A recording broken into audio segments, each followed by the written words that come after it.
Bonsoir à tous. Sarah brève, je promets, vous m'interrompez. Je n'ai aucune idée de combien de temps va durer mon intervention parce que j'avais préparé quelque chose qui, évidemment, a été complètement bouleversé par les réflexions d'aujourd'hui.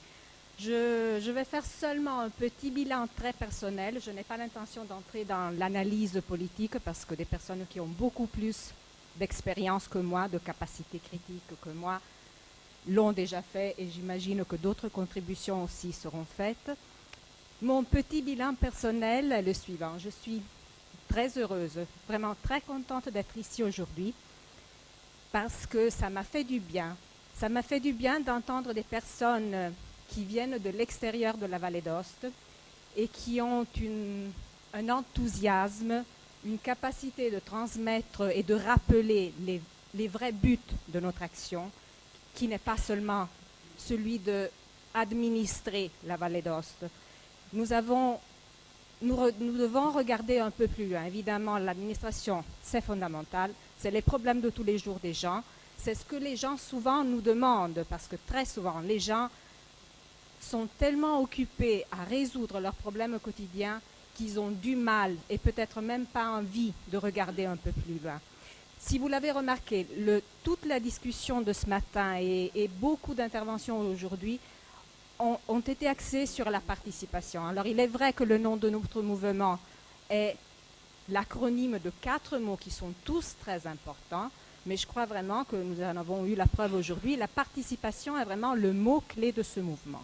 Alors, il y a plusieurs modes de participer, il y a plusieurs niveaux de participation, plus ou moins actives, à commencer par le devoir d'information, pas de donner l'information, mais d'aller chercher l'information. Là, c'est une question de responsabilité. C'est précisément la responsabilité, le principe essentiel de l'action de Alpes. D'ailleurs, tous les 4 mots, autonomie, liberté, participation, écologie, ça présuppose la responsabilité. Si nous sommes autonomes, nous sommes responsables de nos actions, de nos ressources, de nos décisions politiques, etc. Si nous sommes libres, nous sommes responsables de nos actions une fois de plus vis-à-vis de tout le monde. Si nous participons, c'est que nous assumons une responsabilité vis-à-vis de la communauté parce que nous tenons à donner notre apport.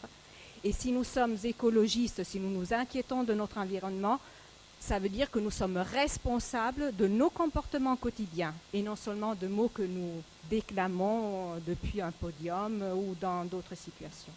Donc c'est vraiment la responsabilité, le principe clé de notre action.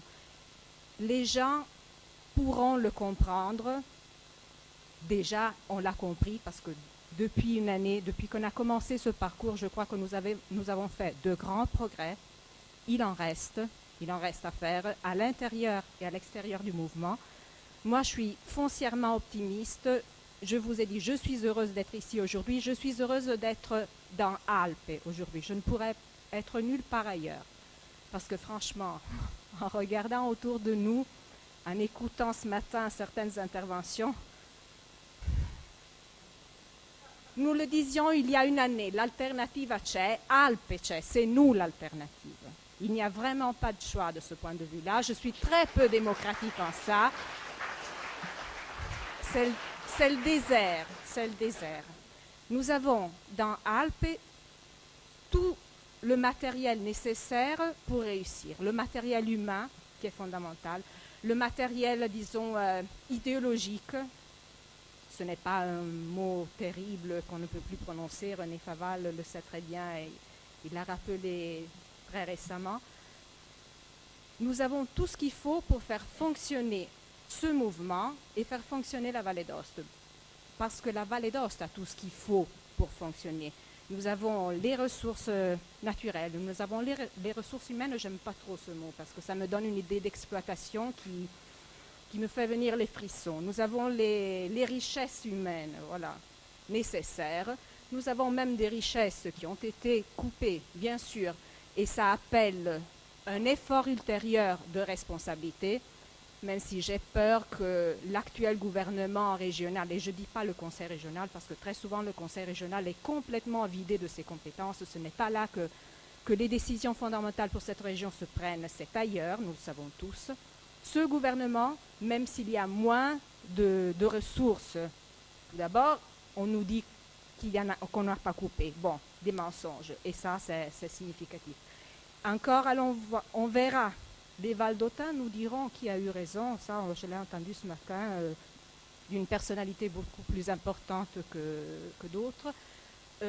On verra, les Valdôtains verront si vraiment ce gouvernement sera en mesure de bien exploiter cet argent, ou s'il va faire retomber sur les épaules des citoyens par l'intermédiaire des communautés locales la responsabilité des choix et la réduction des possibilités de choix. Parce que c'est vrai qu'en principe, la réduction des sommes à disposition devrait appeler un effort de meilleur investissement de ces sommes.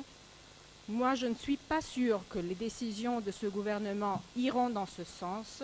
Ils couperont l'argent aux communautés locales et ils les utiliseront pour leurs grands ouvrages, pour donner du travail aux personnes qu'ils souhaitent aider. J'avais dit que je n'entrais pas dans la liste critique, je ne suis pas en mesure de le faire. Ce que j'espère, c'est que chacun de nous dans cette salle assume ses responsabilités. La première manière, c'est trop tard, c'est de se porter candidat pour le comité de direction. J'espère que tout le monde l'a fait là-dedans. La deuxième manière, c'est d'aller chercher les gens, parce que nous avons besoin, nous sommes les gens, nous sommes une partie des gens, nous avons besoin de rallier autour de nous les gens pour pouvoir obtenir les résultats que nous souhaitons. Évidemment, il y a des obstacles même très concrets. Moi, je suis persuadée que tant qu'il y aura la possibilité de donner 3 préférences, nous n'irons pas trop loin. Et là, petite parenthèse, c'est le maximum de la démocratie d'avoir 3 préférences à sa disposition. On peut voter pour 3 personnes, c'est beaucoup mieux que d'avoir une seule préférence exprimée. Et vous voyez bien comment souvent la démocratie est détournée et l'apparence de démocratie se concrétise en, comment dirais-je, en suggestion, en obligation, en restriction, en tyrannie presque. Alors, éliminons les 3 préférences. Nous avons essayé en 2007 par un référendum. Peut-être on devrait faire un autre référendum pour éliminer le quorum des référendums. Comme ça, les personnes qui ont de la bonne volonté et le sens des responsabilités, les personnes qui ont ce sens des responsabilités, qui vont voter, assument leurs responsabilités et décident pour tout le monde, même pour ceux qui ne s'intéressent pas. J'allais dire un gros mot, mais il ne faut pas. Ou sinon, en alternative, si nous ne voulons pas reproposer ces référendums, il faut gagner les élections. Et alors là, il faut travailler. Faites tout ce que vous pouvez, faisons tout ce que nous pouvons avec les gens de notre entourage, avec les gens que nous rencontrons tous les jours. Je crois vraiment que c'est une œuvre de prosélytisme. C'est un peu... Nous devons diffuser... Oh non, je vais dire une bêtise.